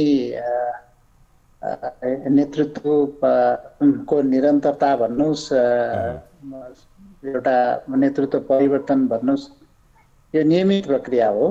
अब यो नियमित प्रक्रियाभित्र मैले 4 वर्ष पुरा गरेर अहिले चाहिँ म यहाँ बिदाई लिएर आएको छु। अब यो मलाई निरन्तरता दिने र अर्को चाहिँ लिडरसिपमा स्थापित गर्ने भन्ने विषय कम्प्लिटली सरकारको आफ्नो योजनाभित्र पर्दछ र यो विषयमा जुन हिसाबले आम जनसमुदायले सुरुदेखि, अहिले मात्रै होइन, सुरुदेखि मलाई जुन प्रेरणा उत्साह जगाइराख्नु भयो, त्यो नै मेरो लागि ठुलो स्ट्रेन्थ पनि बन्यो त्यो भित्र काम गर्नलाई। अहिले जुन हिसाबले साथ सहयोग सपोर्ट गरिराख्नु भएको छ त्यसको लागि सबैलाई धन्यवाद छ। तर त्यसको मतलब एउटै व्यक्ति सधैँ रहनुपर्छ, त्यही पोस्टमा एउटै व्यक्ति रहिरहनुपर्छ भन्ने होइन। अब सरकारलाई आवश्यक पर्यो, कुलमान घिसिङ त्यो पोस्टमा अझै पनि आवश्यकता छ भन्ने चाहिँ लागेमा त्यही किसिमको निर्णय हुन पनि सक्छ। तर मैले चाहिँ यही पोस्टमा मेरो विकल्प छैन भनेर बसिरहनु त्यति उपयुक्त हुँदैन। हजुर, मतलब सरकारले त्यस्तो निर्णय गर्यो, तपाईँको आवश्यकता जसरी आम दर्शकहरूले, आम सर्वसाधारणले जसरी तपाईँको आवश्यकताको महसुस गरेका छन् त्यही महसुस सरकारले गर्यो भने आफू निरन्तर रूपमा यसै भनौँ न यो पदमा बसेर निरन्तर अझै सेवा गर्न र अझै योगदान दिन इच्छुक त हुनुहुन्छ नि तपाईँ? मेरो यो क्षेत्र भनेको यो इनर्जी सेक्टर नै हो। यो विद्युत क्षेत्रमा मैले करिब 25-26 वर्षको अनुभव गरेको छु। मेरो यो 25-26 वर्षको अनुभव कुनै न कुनै रूपमा विद्युत क्षेत्रमा काहीँ न काहीँ बसेर चाहिँ कन्ट्रिब्युसन गर्न सक्दा देशलाई फाइदै हुन्छ। र यसमा यदि चाहिँ सरकारले जिम्मेवारी दिँदा कुनै पनि किसिमको जिम्मेवारीमा बसेर काम गर्नलाई त त्यति मलाई फरक पर्दैन। त्यसको मतलब म चाहिँ यही पोस्टमा फेरि पनि नियुक्त भएर अगाडि चाहिँ कन्टिन्यू भएर बस्नै पर्छ भनेर मैले भन्ने अवस्था पनि होइन र त्यसरी भन्नु पनि हुँदैन। र सरकारको चाहिँ ले निर्णय गरेर यसरी चाहिँ बेटर हुन्छ भन्ने अवस्थामा मैले त्यो निर्णयलाई अन्यथा भनेर अगाडि बढ्न पनि राम्रो हुँदैन र कुनै पनि जिम्मेवारी दिँदाखेरि काम गर्नुपर्ने हुन्छ। हजुर, अब अन्तिममा मेरो प्रश्न, म तपाईँलाई धेरै अप्ठ्यारो पार्न चाहन्न, मलाई थाहा छ यहाँ धेरै एउटा भनौँ न अलिकति क्रिटिकल सिचुएसन पनि हुन सक्दछ, किनभने यहाँ धेरै भनेका कुराहरूले अनेक किसिमका अर्थ लाग्छ, लगाइन पनि सक्छ। यदि धेरै योगदान दिनुभएको तपाईँलाई अप्ठ्यारोमा पार्ने मेरो नियत होइन। तर एउटा कुरा चाहिँ म जाँदै सोधिहाल्छु कुलमानजी, त्यस्ता योजनाहरू पक्कै होलान् जहाँ चाहिँ आफै बसेर यो चिज गर्न पाए चाहिँ अझ यो सेक्टरमा अझ बढी योगदान दिन सक्दथे भनेर दीर्घकालीन रूपमा अझै केही वर्षमा सम्पन्न हुने गरी त्यस्तो केही योजनाहरू तपाईँले बनाउनु भएको थियो जुन चाहिँ यदि तपाईँको निरन्तरता नहुँदा अधुरो हुन सक्ने सम्भावना भएका त्यस्तो केही योजना, दीर्घकालीन योजनाहरूमा तपाईँ काम गरिरहनु भएको थियो जसमा निरन्तरता गर्न पाए हुन्थ्यो भन्ने छ? मैले अघि नै भने प्राधिकरणमा जे काम भएको छ एउटा आधारभूत रूपमा मात्रै काम भएको छ। त्यसलाई चाहिँ टेकेर धेरै ठुलो काम गर्नुपर्ने छ। अब मुख्य गरेर अहिले हामीले लोड सेडिङ मात्रै अन्त गरेनौँ, संस्थालाई नाफामा ल्यायौँ, संस्थाको आर्थिक वित्तीय अवस्था पनि सुधार गऱ्यौँ। अब त्यसलाई आधार मानेर हामी धेरै काम गर्नुपर्ने छ। अब पहिलो कुरा चाहिँ यो अहिले जति पनि एचिभमेन्ट गरेको छ त्यसलाई संस्थागत गर्ने, अनि दोस्रो कुरा भनेको चाहिँ अहिले हामीले जति पनि इनर्जी अहिले पहिला लोड सेडिङको कुरा गरेका थियौँ, अब डिमान्ड कसरी चाहिँ बढाउने माग व्यवस्थापन कसरी गर्ने, सप्लाई हुने इनर्जीलाई कसरी खपत गर्ने भन्ने ठुलो च्यालेन्ज छ। यदि हामीले इनर्जीलाई स्टिल गर्नु पर्यो भने त्यो ठुलो दुर्भाग्य हुन्छ। त्यही कारणले यो माग व्यवस्था, मागलाई कसरी बढाउने, यो चाहिँ लोड सेडिङ माग कसरी घटाउने थियो, अब माग बढाउनेतिर जानुपर्ने छ। त्यस्तै गरेर अब अहिले चाहिँ लोड सेडिङ त छैन, अब तर यो चाहिँ रिलायबिलिटी क्वालिटीको विषय चाहिँ उठेको छ। त्यसलाई चाहिँ एकदमै 100% रिलायबल र क्वालिटी सप्लाई दिनुपर्ने छ। यी सबै गर्नलाई हामीले अहिले चाहिँ काठमाडौँबाट सुरु गरेका छौँ। अन्डरग्राउन्ड केबलिङ को काम सुरु गरेका छौँ।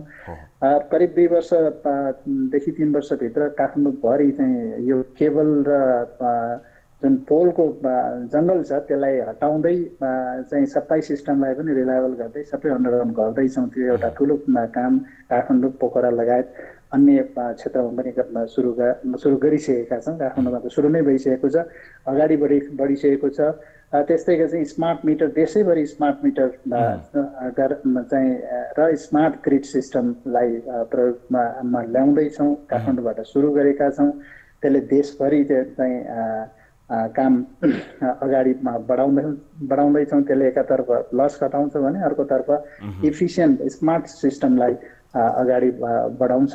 र यो देशैभरि अहिले लोड सेडिङ चाहिँ जहाँ बत्ती छ त्यहाँको लोड सेडिङको कुरा गरिरहेका छौँ। देशैभरि चाहिँ विद्युतीकरणको जुन अभियान छ, सरकारको अभियान छ, त्यसलाई सम्पन्न गर्नको लागि आगामी 2 वर्षभित्र 100% इलेक्ट्रिफिकेसन गर्ने भन्ने सरकारको अभियान सम्पन्न गर्न चाहिँ विद्युत प्राधिकरणले ठुलो भूमिका खेल्नुपर्ने छ। अहिले 86%मा ग्रिड पुगिसकेको छ। म आउँदाखेरि 63% मात्रै थियो।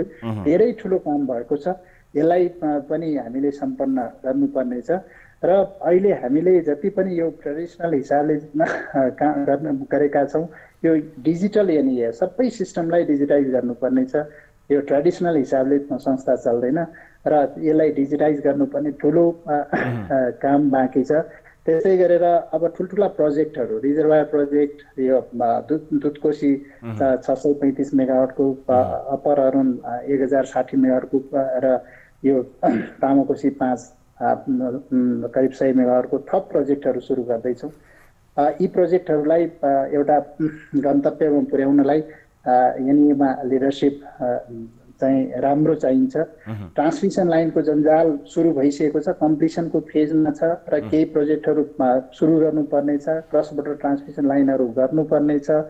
त्यस्तै गरेर इन्डियासँग बङ्गलादेशसम्मको जुन इनर्जी ब्याङ्किङ र इनर्जी ट्रेडिङ, यो चाहिँ पावर क्रस बोर्डर ट्रेडिङको विषयमा मार्केटलाई कसरी एक्सपान्सन गर्ने भन्ने विषयमा हामीले युटिलिटी लेभलमा, तल्लो लेभलमा धेरै एक्सर्साइज गरेर धेरै कुरा चाहिँ फाइनल भइसकेको छ। केही कुराहरू फाइनल हुन बाँकी छ। त्यसले चाहिँ नेपाल, इन्डिया, बङ्गलादेशको चाहिँ यो मार्केटलाई जुन इन्टिग्रेसन गर्छ त्यो ठुलो काम हुन्छ नेपालको लागि। नेपालमा इन्भेस्टमेन्ट आउनलाई, हाइड्रो पावरमा इन्भेस्टमेन्ट आउनको लागि त्यो काम करिब सम्पन्न हुने चरणमा छ। त्यो पनि एकदम ठुलो काम हो।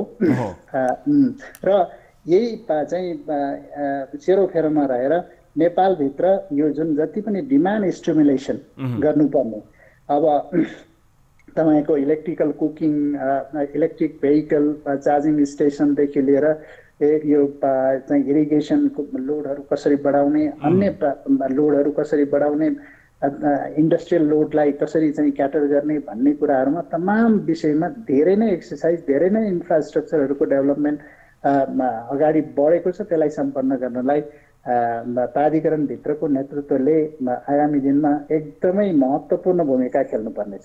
हजुर, यति धेरै कामहरू छन्, यसो हेर्दाखेरि धेरै अधुरा कामहरू छन्। यस अर्थमा पनि सम्भवतः कुशल एउटा आफ्नो कार्यकुशलता प्रदर्शन गरिसक्नु भएका हुनाले आम सर्वसाधारणले तपाईँको निरन्तरताको माग गरेका हुन् र अझै पनि यो कुराकानी सँगै हामीले पनि आफ्नो तर्फबाट जिम्मेवार सञ्चार माध्यम हुँदाहुँदै पनि तपाईँको कार्यकुशलताका लागि हामीले पनि निरन्तरताको आशा पक्कै पनि गरेका छौँ। र तपाईँले आवश्यक परे, मैले यो क्षेत्रबाट कुनै न कुनै रूपमा सरकारले आवश्यक परे कुनै पनि क्षेत्रबाट म योगदान दिनको लागि हमेसा तयार छु भन्ने प्रतिबद्धता व्यक्त गर्नुभएको छ। म यहाँलाई धेरै धेरै धन्यवाद दिन चाहन्छु यो कुराकानी र यो समयका लागि। र फेरि पनि एकपटक म सलाम गर्न चाहन्छु तपाईँले यो मुलुकको युग परिवर्तनमा दिनुभएको योगदानका लागि। आगामी दिनहरूमा हामी पनि हेरि नै रहनेछौँ, आगामी दिनहरूमा फेरि पनि तपाईँसँग जोडिनेछौँ।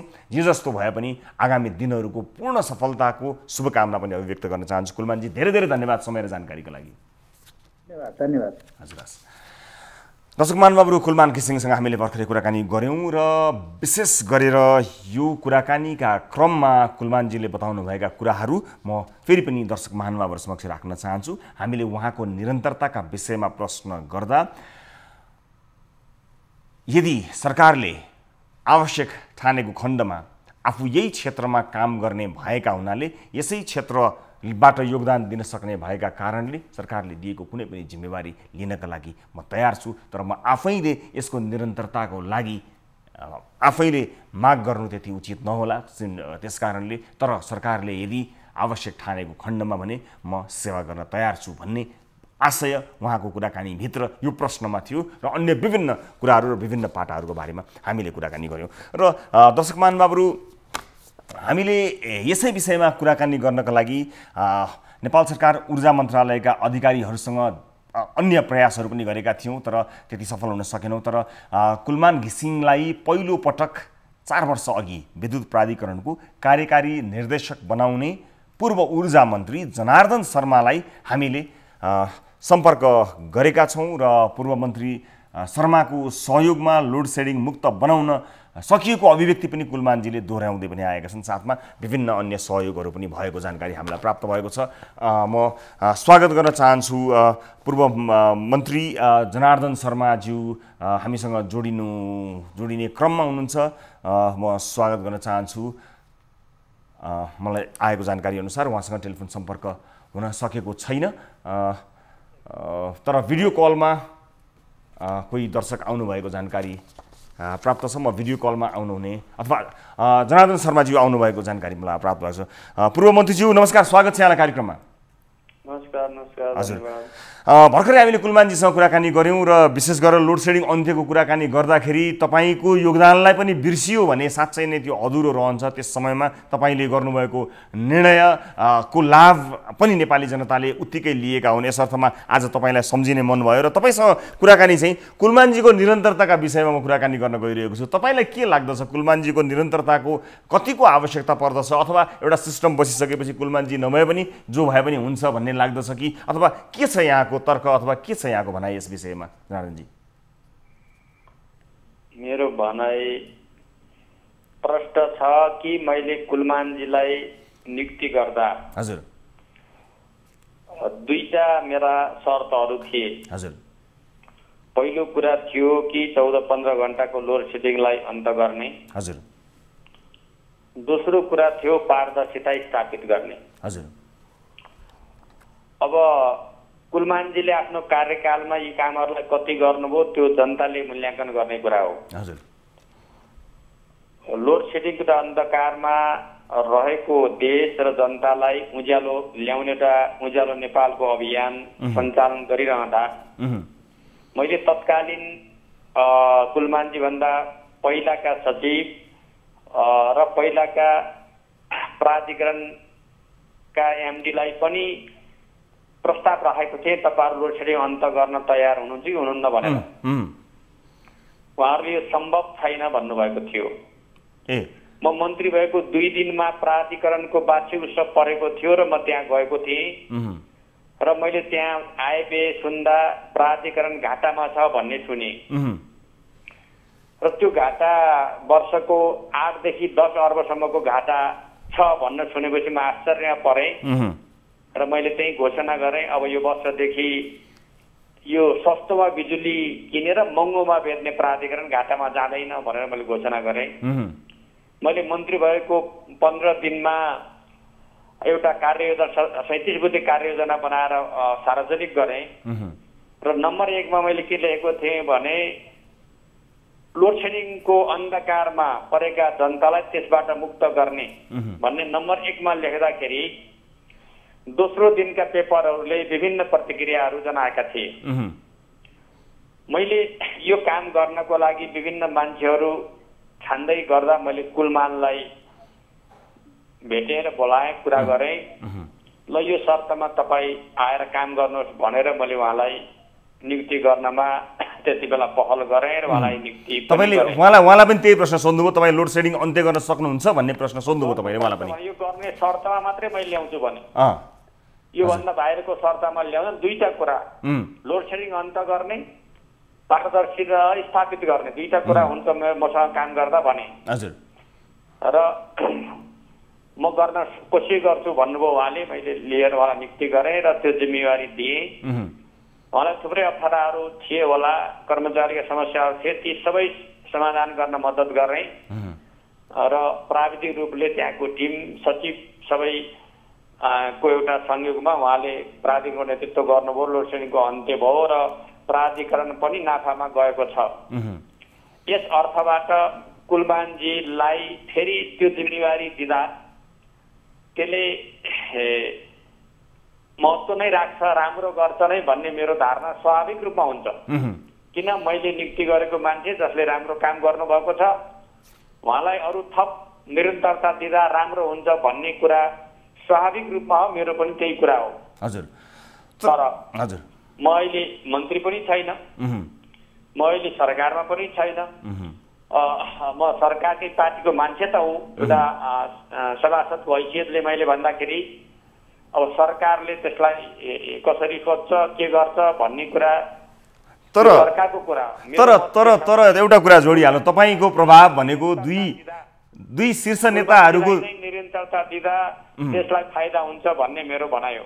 अब दुई शीर्ष नेताहरूको त्यत्रा इस्युहरूलाई त सल्भ गर्न सक्ने प्रभाव भएको तपाईँ लगायत अन्य धेरै नेताहरू, नेकपाका प्रवक्ताले त सार्वजनिक रूपमा नै ट्विट मार्फत भन्नुभएको कि उहाँलाई निरन्तरता दिनुपर्छ भन्ने सुझाउनु भएको छ, त्यो आशय उहाँले नै व्यक्त गरिरहनु भएको छ। यस्तो अवस्थामा सरकारले यो के का लागि यो अलिकति ट्रायल गर्न खोजेको हो कि, अथवा तपाईँको अनुमान के छ यसमा? यति धेरै जनताले वाहवाही गरिरहेको अथवा यति धेरै निर्णयहरू छन् सरकारका जसलाई लिएर सरकारले आफ्नो इज्जतै गुमाएका कतिपय निर्णयहरू पनि छन्, तर यो सरकारको इज्जत बढ्ने यो निर्णयमा सरकारले किन आनाकानी गरेको होला, किन टाउको कनाएको होला? तपाईँको अनुमान के छ यसमा?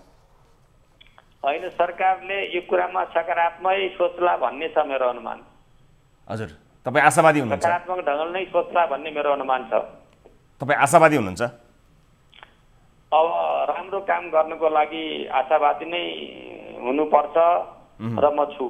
हजुर, हस्, आज यही प्रसङ्गलाई मात्र हामीले कुराकानी गऱ्यौँ र यसैमा मैले यो कुराकानीलाई बिट मारेँ। मैले तपाईँलाई आज विशेष गरेर कुलमानजीसँग यो कुराकानी भएको र यो प्रसङ्ग भएको अर्थमा उहाँको नियुक्तिमा यति ठुलो भूमिका निर्वाह गर्नुहुने तत्कालीन मन्त्रीका हैसियतले तपाईँको सम्झना नगर्नु अन्यायपूर्ण हुन्छ भन्ने सोचेर पनि तपाईँसँग कुराकानी गरेँ र यो जानकारी र समयका लागि म यहाँलाई धेरै धेरै धन्यवाद दिन चाहन्छु मान्यज्यू, धेरै धेरै धन्यवाद यहाँलाई।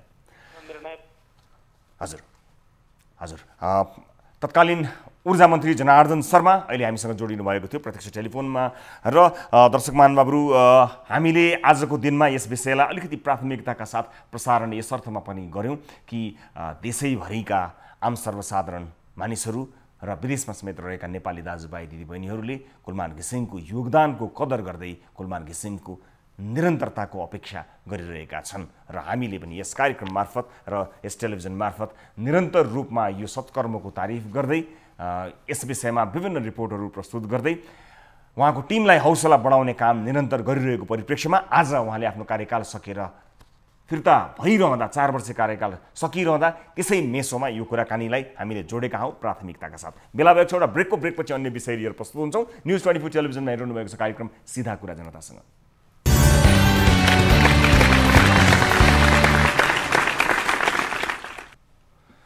ब्रेकपछि स्वागत छ सम्पूर्ण आदरणीय दर्शक महानुभावहरूलाई कार्यक्रम सिधा कुरा जनतासँगमा। दर्शक महानुभावहरू, ब्रेक अघि हामीले पूर्व मन्त्री जनार्दन शर्मा र कुलमान घिसिङसँगको कुराकानी यहाँहरू समक्ष प्रस्तुत गऱ्यौँ र आजको अर्को विषयतर्फ यहाँहरूलाई प्रस्तुत गर्न गइरहेको छु। केही समय अघिसम्म हामीले क्वारेन्टिनहरूको अवस्थाका विषयमा बारम्बार आवाज उठायौँ।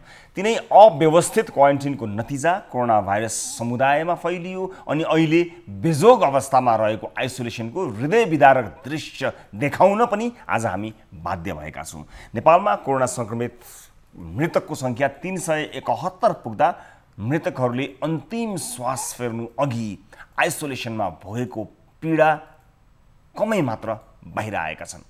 अहिले दैनिक भेन्टिलेटर अभाव, सङ्क्रमितका लागि बेड अभाव जस्ता गुनासाहरूको सङ्ख्या थुप्रो नै भएको छ।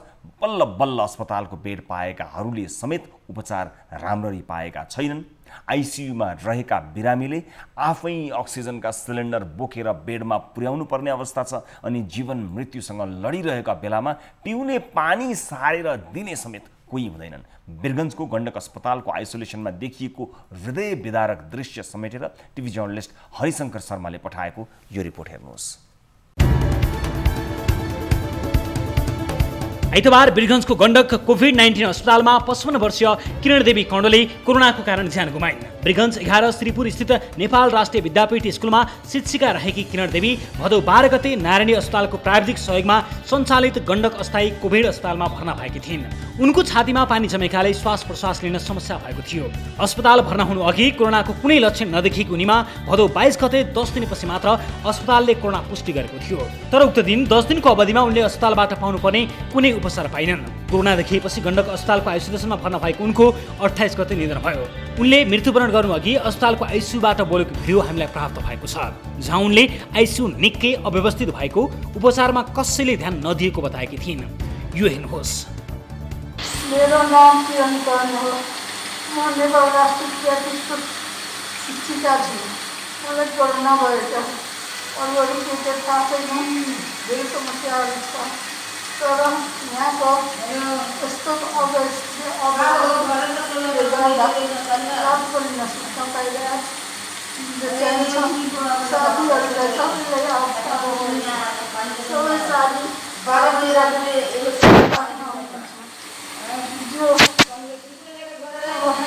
यसको समस्याको समाधान कस्तो यहाँको टिचर छ, डक्टर छ,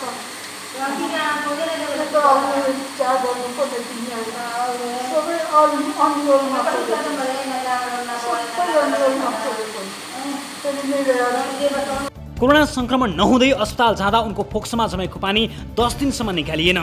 10 दिनपछि कोरोना संक्रमण देखिएको भन्दै आइसोलेसनमा राखियो र अन्तमा उनको कोरोनाकै कारण मृत्यु भएको घोषणा गरियो। कोरोना संक्रमण भएपछि सोही अस्पताल पुगेका वीरगञ्जका स्थानीय पत्रकार जयलाल शाहका अनुसार गण्डक अस्पतालको आइसियु निकै नाजुक अवस्थामा छ। एकपटक नर्स आएर औषधि दिएर गएपछि बिरामीको अवस्था के छ हेर्न कोही पनि आउँदैन। आइसियुका बिरामीलाई पानी दिने मानिस समेत छैनन्। आइसियु कक्षको ढोका बाहिर अक्सिजनको सिलिन्डर कसैले ल्याएर राखिदिन्छन्, त्यसलाई आइसियुमा बसेका बिरामी आफैले बोकेर भित्र ल्याएर जोड्नुपर्छ र आफै लगाउँछन्। कुन बिरामीले कहिले कति बेला कुन मात्रामा अक्सिजन लगाउनु पर्ने हो कसैलाई मतलब नै छैन। के छ भने आइसियु जसलाई सघन कक्ष भनिन्छ, त्यो कक्षमा न उपचार पाइन्छ, न अक्सिजन सकिसकेपछि बिरामीलाई अक्सिजन दिइन्छ, जताततै फोहोरै फोहोर छ। त्यसै गरी जो आफै अन्तिम अवस्थामा छ तिनले आफै पानी भरेर ल्याउँछन्, पानी खान्छन्। एक हातमा स्लाइन पानी चढिरहेको हुन्छ, अर्को हातले तपाईँको पानी बोकेर आउँछ, बाहिर जान्छ। राति 9 बजेसम्म आएर 2-3वटा सिलिन्डरहरू बाहिर राखिदिनुहुन्छ। भित्र आइसियुमा कुन बिरामीलाई कतिखेर अक्सिजन चाहियो त्यो कोही रेखदेख छैन। न आइसियु कक्षको मोनिटर चल्छ, न त्यहाँ बिपी नापिन्छ, न पल्स नापिन्छ। त्यस्तो केही मोनिटरिङ हुने कामै हुँदैन। गनाएर त्यत्तिकै भनौँ न यत्तिकै पनि मरिरहेका मान्छन्। यहाँ गण्डक हस्पिटलको कुरा गर्ने हो भने हामीले केही दिन पहिला चाहिँ न्युज लेखिरहेका थियौँ, दिनकै दिन मान्छेहरू मरिरहेका छन्। किन मरिरहेका छन् भन्ने कुरा अब यहाँ आएपछि म चाहिँ स्पेसली धेरै नजिकबाट बुझ्न कोसिस गरेको छु। त्यति मात्र होइन, अस्पतालमा फोहोर समेत उत्तिकै छ। सामानहरू छरपष्ट पारेर राखिएको छ। औषधि तथा प्रयोग गरिएका सिरिन्जहरू जथाभावी फालिएको छ भने आइसियु कक्षमै पानी जम्ने गरेको छ। म आइसोलेसन वार्डको 102 नम्बरमा छु। यहाँ चाहिँ पुरै बिजोको अवस्था छ। नर्स एकजना सिस्टरले आउनुभयो, यो पानी झिकेर अर्कोमा लगाइहाल्नु होला। अब त्यो एउटा त अर्कै सही नसक्नु भएको छ। यो कसरी निकालेर कसरी राख्ने त्यो मलाई पनि थाहा छ। बाहिरको स्थिति यो पानी सबै आइसियुसम्म पानी भिजिरहेको छ। 4 बजेदेखि 2 जना मिलेर हामीले सिलिन्डर चेन्ज गऱ्यौँ, अर्को सिलिन्डर फेरि ल्याएर राख्यौँ। पानी थिएन, पानी पनि राख्यौँ। यस विषयमा हामीले पर्साका प्रमुख जिल्लाधिकारी आसमान तामाङले सोद्धा उपचार नपाएको विषयमा उफलाई अहिलेसम्म जानकारी नआएको र अस्पताल प्रशासनसँग बुझ्ने बताए। संक्रमितले उपचार पायो वा पाएन भनेर वा चाहिँ उपचारका प्रक्रियाहरूमा के कमी कमजोरी भयो भनेर कुनै पनि व्यक्तिले कुनै पनि संक्रमितले मलाई सूचना दिनु भएको छैन र एउटा अस्पतालको समन्वय दृष्टिकोणले मलाई समन्वय चाहिँ भएको छैन र यसमा मलाई थप जानकारी छैन। मैले स्पष्ट रूपमा चाहिँ त्यहाँको मेसोलय भन्ने नारायणीको मेसोलय भन्ने हो र गण्डक हस्पिटलको चाहिँ हाम्रो उदय सिंह त्यहाँ मेन डक्टर चाहिँ उहाँ हुनुहुन्छ, म उहाँलाई सोध्छु र यदि गल्ती गरेको छ भने एउटा केसमा हामी छानबिनको क्रममा गएका छौँ भने यो पनि छानबिन गरेर सत्य तथ्य चाहिँ पत्ता लगाउँछौँ र दोषीसँग दोषीले कारवाही पनि गर्छौँ। कोरोना संक्रमण बढ्दै गएपछि अस्पतालले बिरामीको उपचारमा ध्यान दिन समेत छाडेका छन्। कतिपय अस्पतालले त भर्ना समेत नलिँदा अस्पताल कुदाउँदै बिरामीको बाटोमै मृत्यु भएका धेरै घटना बाहिरिएका छन्। कोभिडको नाममा अस्पतालले उपचारमा लापरवाही गर्दा अन्य रोग लागेर अस्पताल पुगेका बिरामीले अकालमै ज्यान गुमाइरहेका छन्। दर्शक महानुभावहरु, यो अस्पतालमा प्राविधिक रूपमा यसलाई नारायणी अस्पतालले कोभिड अस्पताल भनेर सञ्चालन गरिरहेको छ।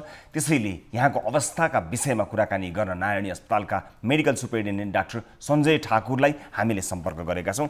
डाक्टर साहब नमस्कार, स्वागत छ यहाँलाई कार्यक्रममा। नमस्ते, धन्यवाद। डाक्टर साहब, बडो हृदय विदारक भिडियो हामीले प्रस्तुत गर्यौँ 55 वर्षीय किरण देवी कर्णको, जसले बिजोग अवस्थामा उहाँको निधन पनि भयो। त्यहाँ केही सेवा पनि पाउनु भएन उहाँले, कोही हेर्ने मान्छे पनि भएन र अन्य अर्का एकजना सञ्चारकर्मी साथीको भनाइ भिडियोहरू, त्यहाँ आइसियु रुममा पानी जमेको, पानी दिने जीवन र मृत्युसँग लडेको मान्छेले पानी पनि आफैले लिनुपर्ने त्यहाँ त्यस्तो देखिएन भन्ने कुरा भिडियोसहित हामीले देखायौँ। यो अवस्था सामान्य हो कि असामान्य हो कि के हो डाक्टर साहब, यसबारे हामीलाई अलिकति स्पष्ट पारिदिनुहोस् न। ठिक छ, बहुत धेरै धन्यवाद तपाईँलाई। हजुर, यो एउटा घटना भएको अलिकति अतिरञ्जित भएको हो, त्यसको वास्तविकता अर्कै छ। हजुर, त्यो हस्पिटलमा आफै पनि गयो, घटना हेरेपछि भिडियो मलाई पनि सेयर गरेको थियो, तर इन्फर्मेसन कसैले मलाई भने। त्यसपछि म होल टिम लिएर त्यहाँ गएको हो, त्यहाँ हेरेको। त्यहाँ पहिलाको पनि सिसिटिभी फुटेजहरू छ, त्यो दिनको पनि मैले हेरेँ, पछिको पनि हेरेँ। हामीले सबै बिरामीहरूसँग, स्टाफहरूसँग सबैसँग इन्ट्रेक्सन गऱ्यौँ। अब त्यो गण्डक हस्पिटल भनेको 3टा सम्झौता भएर भएको। नारायणी हस्पिटलको एउटा टेक्निकल सपोर्ट हो, तर नगरपालिकाले पुरा आर्थिकदेखि सबै सपोर्ट उसले गर्ने हो र इन्फ्रास्ट्रक्चर गण्डक हस्पिटलको ओनरले दिने हो। त्यो हिसाबले भएको हो। त्यो भनेको यहाँ बिजनमा अहिले भइरहेको मध्ये सबभन्दा बेस्ट म्यानेज हस्पिटल हो त्यो, मैले भन्नु पर्दाखेरि। त त्यो दिन के भएर रहेछ भन्दाखेरि 6 बजे बिहान कि 5 बजे बिहान कुनै एउटा बिरामी जुन हुनुहुन्थ्यो। अब अहिले के छ भने कोरोना बिरामी आफै पनि यो एचआइभी सुरुमा जस्तो हुन्थ्यो नि, नन एक्सेप्टेन्स जस्तो एकदमै फियरफुल हुन्छ। कतिपय बिरामीको भित्र यति अवस्था त्यो मानसिक रूपले हुन्छ कि के गरिरहेको हुन्छ त्यो थाहा हुँदैन। एउटा बिरामी बिहानै जानुभयो टोयलेट, त्यो कसरी त्यो भाँच दिनुभयो अथवा भाँच थियो भनौँ न, त उहाँले डरले हो कि केले हो अब उहाँले भन्नु भएन। त्यो नभनेपछि त्यो टोयलेटबाट पानी, त्यो धाराबाट सबै कति सय लिटर पानी त्यो ट्याङ्कीमा सब चुहेर गयो। चुहेर गएपछि त्यो आइसीसम्म पुग्यो। त्यो एउटा इभेन्ट मात्रै हो, त्यो एउटा इभेन्टले बदनाम भयो। पानी जम्मा भएको, फोहोर भएको, सिरिन्जका ती चिजहरूलाई पनि मैले छोडिदिएँ। तर त्यहाँ मानिसले असिस्टेन्ट मान्छेलाई असिस्ट गर्ने कोही न कोही हुनुपर्ने अवस्था होइन र, जस्तो जीवन त्यहाँ चाहिँ पानी पिउने दिने मान्छे पनि कोही नभएर आफै हिँडिरहेको छन् मानिसहरू। अनि अक्सिजनको त्यो सिलिन्डरहरू त्यतिकै राखेका छन्, कसले ल्याएर कसरी त्यसलाई चेन्ज गर्ने, त्यो विभिन्न त्यहाँ चाहिँ कुनै सहयोगै नपाएको गरी त्यहीँ भित्रैबाट आएको भिडियो हो यो। अनि त्यो सहयोगहरूको बारेमा चाहिँ के त, कसैलाई सहयोग चाहिँदैन र त्यहाँ नर्सहरू अथवा अन्य सहयोगीहरू स्वास्थ्यकर्मीहरू चाहिँदैन र बिरामीहरूलाई? म भन्छु। अनि त्यसपछि के भयो भन्दाखेरि त्यो जुन भिडियो खिचेको छ नि, त्यो भनेको उहाँले कसले खिच्यो, त्यो बिरामी मध्येबाट एकजना पत्रकार हुनुहुन्थ्यो, को हुनुहुन्थ्यो, उहाँले गोप्य रूपमा खिच्नुभयो, किन खिच्नु थाहा छैन। त्यो सिलिन्डर जुन छ नि तलबाट माथि ल्याउने गर्छ, हाम्रो स्टाफले नै गरे हो। एकजना सिस्टर हुनुहुन्थ्यो, त्यो आइसियुको बरामदासम्म ल्याउँदाखेरि उहाँ सिस्टर अलिकति होचो हाइट हुनुहुन्थ्यो। अनि हाम्रो सानो पाइलाको उहाँ बिरामी पनि त्यहाँबाट हुनुहुन्थ्यो। उहाँले लक्षणहरू त्यति थिएन, उहाँ आफू रिस्क उहाँले के भन्नु आफै उहाँको सबै सिसिटिभीहरू छ, सबै छ। तपाईँ सानो हुनुहुन्छ, तपाईँ छोड्नुहोस्, म हेल्प गरिदिन्छु भनेर उहाँले आफै रिक्वेस्ट गरेर त्यो गरे। अनि खास हामीले भने पनि उहाँले त्यो फेरि त्यो बिरामीको लागि भने अर्कै त्यहाँबाट ल्याएर भित्र राखिदियो तलबाट हाम्रै स्टाफले ल्याएको हो माथिसम्म माथिबाट भित्र ल्याउन खोज्दाखेरि सानो पहिलाको उहाँहरूले हामीले धेरै हेल्प गर्नुभएको छ धेरै कुरामा भेन्टिलेटरदेखि यताउता एनजिओको मान्छेले धेरै हेल्प गर्नुहुन्छ उहाँ चाहिँ बिरामी भएर त्यहाँ बस्नुभएको रहेछ उहाँले ल्याउनुहोस् म हेल्प गरिदिन्छु भने त्यो नियममा ल्याउनु हो तर कसले भिडियो खिच्यो भन्दा जो आक्रोशित एकजना पत्रकार हुनुहुन्छ उहाँलाई पनि पोजिटिभ भएर उहाँ अलिकति अब असन्तुष्ट भनौँ न अब उहाँले नेगेटिभ पोइन्ट कहाँ कहाँ भेट्छ त्यहाँ भिडियो भेट्दै अनि भाइरल गर्नुभएको छ कि अब त्यो एउटा इभेन्टलाई गर्ने हो भने त्यो होल हस्पिटल बनाउँछ तर अहिलेसम्म जति पनि म्यानेजमेन्ट भयो त्यो बाहेक एउटा घटनाको त्यो हस्पिटल जतिको वेल म्यानेज मैले देखाएको छैन मैले हामीले होल टिममै म्यानेजमेन्ट कमिटीको गएर हेरे हो सिधो साहबले पनि त्यसको लिनुभएको छ म पनि डेली ल्याएको छु त्यहाँको डाक्टर रात दिन नर्सहरू स्टाफ एस्कासिटी बावजुद पनि मरी काम गरिरहेको छ त्यहाँ कति इन्फेक्टेड भएर हाम्रो डाक्टर नर्सहरू आइसोलेसनमा गएको छ क्वारेन्टाइनमा गएको छ त्यही पनि हामीले दुईटै हस्पिटललाई म्यान पावर म्यानेज गरिरहेका छौँ त्यसमा एउटा दुईटा कुनै ग्याप अब यस्तोसम्म हुन्छ अब यस्तो आक्रोशित छ कसैले धारा बाँधिदिनुहुन्छ कसैले के हुन्छ टोयलेटमा दिशा गरिदिनुहुन्छ प्लस गर्नुहुन्न अनि त्यसलाई भाइरल बनाइदिनुहुन्छ अब इन्फर्मेसन हुँदैन नि भित्र कसले दिशा गरेर सोध्यो कसैले आएका जुन घटनाहरू हुन् एक दुईवटा ती घटना बाहेक अन्य त्यस्तो कुनै पनि घटना छैन भन्ने तपाईँको दाबी हो छैन त्यो हस्पिटलमा अब म एउटा अन्तिम एउटा मेरो जिज्ञासा यसमा मैले जज गर्न सक्ने म क्षमता राख्दिनँ तर यो सङ्क्रमित नहुँदैखेरि जो हाम्रो किरण देवी कर्णजी हुनुहुन्थ्यो उहाँ चाहिँ यो सङ्क्रमित नहुँदै अस्पताल जाँदा फोक्सोमा पानी जमेको हुनाले 10 दिनसम्म चाहिँ त्यो निकालिएन 10 दिनपछि चाहिँ अब सङ्क्रमण देखिएको र आइसोलेसनमा राखियो यो टाइमले गर्दाखेरि चाहिँ उहाँको मृत्यु भयो समयमा उहाँले ट्रिटमेन्ट पाउनु भएन भन्ने कुरा आएको छ के हो यो त्यो अधुरो इन्फर्मेसन हो उहाँको सबभन्दा पहिला नानी हस्पिटलमा अब्जर्भेसनमा आउनुभयो त्यो बेलामा के छ भने हाम्रो पहिला सुरुमा सस्पेक्ट मान्छे भयो अब्जर्भेसनमा राख्छ यहाँ नारायणीमा टेस्ट गर्छ त्यहाँबाट टेस्ट गरेपछि पोजिटिभ आयो भने त्यहाँ गण्डकमा लान्छ त्यो बेला उहाँको पोजिटिभ भयो पोजिटिभ भएपछि एक दिनपछि उहाँलाई गण्डकमा लगियो त्यहाँ उपचार भयो सबै उपचार भइरहेको थियो उहाँको फ्यामिली मेम्बर पनि छोरा पनि अरू पनि त्यही भर्ना थियो सबैको उपचार भइरहेको थियो उहाँले हामीले त्यसपछि डिटोरिएट भयो सुरुदेखि नै severe type of covid infection भएको उहाँको फोक्सोमा पानी भरिएको भनेको जुन छ नि त्यो बेसमेन्टसम्म पानी हो तर त्यो पानी होइन स्लोली फ्युजन होइन त्यो पानी निकाल्ने पानी होइन त्यो यति सिभियर थियो कि त्यो दुइटै फोक्सो ड्यामेज भयो त्यो एआरडिएस भन्छ त्यसलाई एआरडिएस भनेको स्पन्जमा पानीले जसरी हुन्छ नि त्यो पानी देख्दैन तर निचोर्दाखेरि पानी हुन्छ नि त्यो टाइपको लङ्स हुन्छ कि निकाल्न मिल्दैन अनि त्यो एआरडिएस भनेको अब पुरै भित्रभित्र पानी भनेको त्यो निकाल्ने पानी होइन कि त्यो जमे भनौँ न त्यो फोक्सो ड्यामेज भएको हो कि त्यो कन्डिसनलाई एआरडिएस भन्छ कि त्यो एआरडिएस प्लस लङ फाइब्रोसिस भएको बाइलेटरल डिफ्युज दुईतिरको फोक्सो त्यो कोभिडले ड्यामेज गरेको उहाँको त्यसपछि दोस्रो टेस्ट गर्दाखेरि कोभिडमा 10 दिनपछि 12 दिनपछि गयो त्यो पनि पोजिटिभ थियो अनि जुन बेला उहाँ डेथ भयो त्योभन्दा एक दिन अगाडि मात्रै नेगेटिभ आयो भनेपछि नेगेटिभ हुनु भनेको भाइरस चाहिँ गयो शरीरबाट तर भाइरसले गरेको ड्यामेज उहाँलाई एकदम म्याक्सिमम थियो त्यसकारणले मृत्यु भयो हो त्यसकारणले मृत्यु भएको उहाँले अक्सिजन जहिले पनि दिइरहेको थियो हामीले भेन्टिलेटरमा राखेर पनि अक्सिजन दिया हो भित्रबाट पहिला पनि अक्सिजन दिया हो तर समस्या के छ भन्दा अलिकति सास फेर्न नसक्ने भए अक्सिजन पुगेन भनेर उहाँ सताइरहेको हुन्छ अक्सिजन दिए पनि यस्तो अवस्थामा के हुन्छ भन्दाखेरि भेन्टिलेटरमा राखेर पनि अक्सिजन दिँदाखेरि फोक्सोसँग मात्रै पुऱ्याउने हो तर फोक्सो बिग्रेको भने फोक्सोबाट रगतमा जाँदैन रगतमा गएन भने जति अक्सिजन दिए पनि त्यो सबै अङ्गहरूमा जाँदैन कि समस्या त्यहाँ थियो कि त्यो डिजिजको कुरा हो नि त त्यो कन्डिसन डाक्टरलाई थाहा हुन्छ कि अब बाहिरबाट हेर्दाखेरि त अब त्यसैले मैले यो प्रश्न सोद्धा नै डाक्टर साहबलाई मैले भने म यसलाई लिएर जज गर्न सक्ने क्षमता राख्दिनँ मैले यस अर्थमा भनेको कि यसलाई डाक्टर साहबले आफ्नो तरिकाले यसलाई स्पष्ट पार्नुभयो कतिपय मेडिकल टर्म्सका कुराहरू नबुझ्दा त्यसमा जिज्ञासाका रूपमा मात्र सोध्न सकिन्छ यो जिज्ञासाका लागि उहाँको जुन कन्डिसन छ नि यो कन्डिसन अमेरिकाको पनि स्ट्यान्डर्ड आइसियुमा राख्यो भने 40% डेथ हुन्छ भने प्रिडिक्टेबल छ कि अनि यो सिभियर कन्डिसन हो कि अब हाम्रो जस्तो आइसियुमा त इभेन बढी हुन्छ भनेपछि त्यो होइन कि अब एउटा लेमेन्टमा उल्था जतिखेर उहाँ कोरोना मुक्त भइसक्नु भएको थियो त्यतिखेर इनफ ड्यामेज उहाँलाई चाहिँ बचाउन नसक्ने गरी ड्यामेज चाहिँ नि लङ्समा भइसकेको थियो हो हो हो सत्य त्यही हो। हस् डाक्टर साहब, समय र जानकारीको लागि धेरै धेरै धन्यवाद। र यहाँले दाबी गरे जस्तो यो अस्पतालमा उत्कृष्ट सेवा छ अथवा केही घटनाहरू जुन देखिए ती बाहेक अन्य छैन भन्नुभएको छ। हामी हाम्रा टिभी जर्नलिस्ट मार्फत यसको निरन्तर फलोअप पक्कै पनि गर्नेछौँ र यस अर्थमा हामीले विभिन्न अस्पतालहरूमा भएका देखिएका सुनिएका कमी कमजोरीहरूलाई पनि प्रस्तुत गर्दै सम्बन्धित निकायलाई प्रश्न गर्दै आइरहेका छौँ। यस अर्थमा हामीले प्रस्तुत गरेका विषयवस्तुहरू जानकारीका लागि र यसको वास्तविकता जान्नका लागि प्रस्तुत गरिएका हुन्। यी सामग्रीहरू अथवा हामीले प्रस्तुत गर्ने कुनै पनि रिपोर्टहरूबाट कोही पनि स्वास्थ्य कर्मीहरू अथवा चिकित्सा क्षेत्रसँग सम्बन्धित महानुभावहरूले कोही पनि हतोत्साही हुनुहुने छैन, निराश हुनुहुने छैन भन्ने कुरा हामीले विश्वास लिएका छौँ। आम सर्वसाधारणका तर्फबाट हामी निरन्तर प्रश्नहरू हरेक सेक्टरलाई हरेक विषयमा गरिरहन्छौँ र यो विषयमा त विशेष गरी प्रश्नहरू गरि नै रहन्छौँ। र दर्शक महानुभावहरू, आजका लागि कार्यक्रमको निर्धारित समय यहीँ सकिएको छ। हामीसँग अन्य रिपोर्टहरू पनि थिए तर त्यसलाई प्रस्तुत गर्नु मलाई जानकारी आएअनुसार हामी अर्को रिपोर्टतर्फ जान सक्छौँ। मलाई जानकारी आएको छ अलिकति समय हामीसँग बाँकी नै छ। म अर्को एउटा रिपोर्ट प्रस्तुत गरिहाल्छु। सार्वजनिक संरचना निर्माण गर्दा लापरवाही नभएको रेकर्ड नै पाउन मुस्किल पर्न थालिसकेको छ। सरकारी बजेटबाट निर्माण हुने विद्यालय, स्वास्थ्य चौकी, सडक, पर्खाल, नहर सबैमा कतै न कतै लापरवाही भएकै हुन्छ। यसको पछिल्लो उदाहरण हो पर्वतको मोदी गाउँपालिका 2 मा निर्माणाधीन स्वास्थ्य चौकी। स्वास्थ्य चौकी निर्माणमा यतिसम्म लापरवाही भएको छ कि कुनै पिल्लर त बिना छड नहालिकन नै उठाइएको छ।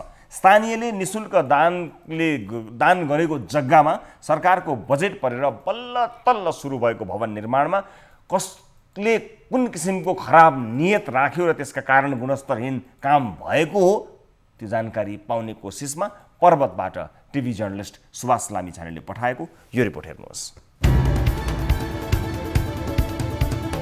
पर्वतको मोदी गाउँपालिका 2 देउपुरमा निर्माणाधीन स्वास्थ्य चौकी भवनमा व्यापक अनियमितता भएको पाइएको छ।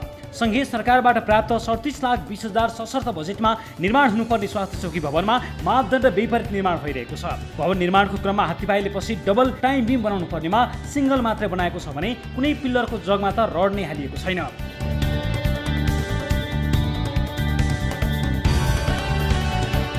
स्थानीयहरूले निःशुल्क दिएको जग्गामा निर्माण भइरहेको भवनमा गुणस्तर कम भएको देखेपछि स्थानीयले पटक पटक असन्तुष्टि जनाउँदै आएका छन्। कमजोरी त तपाईँको जुन तल्लो टाइपिङ हुनुपर्थ्यो नि त्यो टाइपिङमै हाल्नु भएन। उहाँले चाहिँ अगाडि देखिने ठाउँ प्राविधिकले देखिने ठाउँमा चाहिँ 2टा रड हालेर टाइपिङ ढलन गर्नुभयो भने यता साइडमा चाहिँ अरू चाहिँ राख्नु भएन। माथि यो माथिको मात्र गरियो, तल यसरी टाइपिङ हुनुपर्नेमा चारैतिर टाइपिङ नभइकन यो चाहिँ वाल मात्र लाएर माटोले पुरेर अनि ढलन गरेर यो टाइपिङ कसिएको हो। त्यो चाहिँ मापदण्ड विपरीत छ। मोदी गाउँपालिका 2 देउपुरका वडाध्यक्ष विकास तिमिल सिन्हाका अनुसार प्राविधिक तथा आफूले अनुगमन गर्दै पनि निर्माण समितिको नियतवश लापरवाहीका कारण गुणस्तरहीन काम भएको भन्दै पन्छिन खोज्छन्। अन्तिम चरणमा बजेट परेको कारणले सशर्तको पैसा समिति मार्फत काम गराउँदाखेरि अब त्यो काम हुने क्रममा काम धेरै हिसाबले भयो तर समितिले काम गर्दा केही कुरा ढङ्ग पुगेन र काम गर्ने मान्छेले पनि राम्रो हिसाबले काम नगरेको देखियो। त्यही हिसाबले मोदी गाउँपालिकाले छानबिन समिति गठन गरेको छ। छानबिन हुँदैछ, अब प्रक्रिया अगाडि बढेको छ। छानबिन गुणस्तरहीन काम भएको भन्दै स्थानीयले बारम्बार विरोध गरेपछि गाउँपालिकाले बनाएको छानबिन समितिले भवन निर्माणमा अनियमितता भएको प्रतिवेदन गाउँपालिकालाई बुझाएको छ। आफैले बनाएको छानबिन समितिको प्रतिवेदनपछि पनि गाउँपालिकाले पुनः पोखरा विश्वविद्यालयको विज्ञ टोली ल्याएर अनुगमन गराए पनि प्रतिवेदन हुन आएको छैन।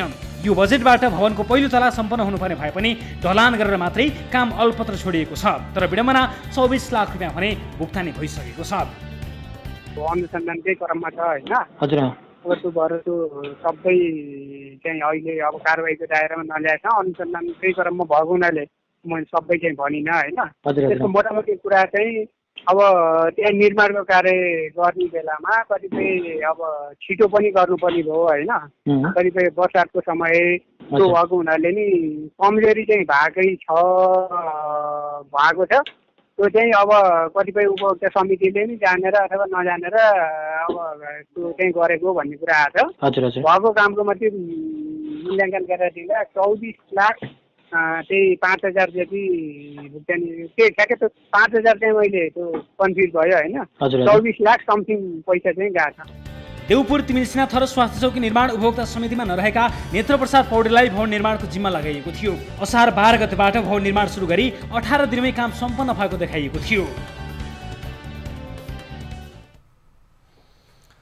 दर्शक महानुभावहरु, समयाभावले हामीले यससँग सम्बन्धित निकायसँग कुराकानी गर्न सकेनौँ, तर मोदी गाउँपालिका स्थानीयहरूले यस विषयमा पक्कै पनि फलोअप गर्नुहुनेछ, जवाफ माग्नुहुनेछ भन्ने कुरामा हामी विश्वस्त छौँ। यस किसिमको लापरवाहीको कारण पत्ता लगाएर दोषी उप कारबाही हुनेछ भन्ने कुरा विश्वास लिन चाहन्छौँ र हाम्रा टिभी जर्नलिस्ट मार्फत हामी यसको फलोअप भने निरन्तर गरि नै रहनेछौँ। थप न्युजका लागि हाम्रो वेबसाइट www.news24nepal.com मा जानुहोला। साथै हामीलाई फेसबुक, ट्विटर र युट्युबमा पनि फलो गर्न सक्नुहुनेछ। हाम्रो पात्रको मोबाइल एप्लिकेसनमा गई हामीले राखेको विषयमा आफ्नो अमूल्य मत राख्न नबिर्सनुहोला। कार्यक्रम सिधा कुरा जनतासँगको आजको श्रृङ्खलाबाट सम्पूर्ण युनिटका साथमा 10 औँला जोडेर नमस्ते रवि लामिछानेको।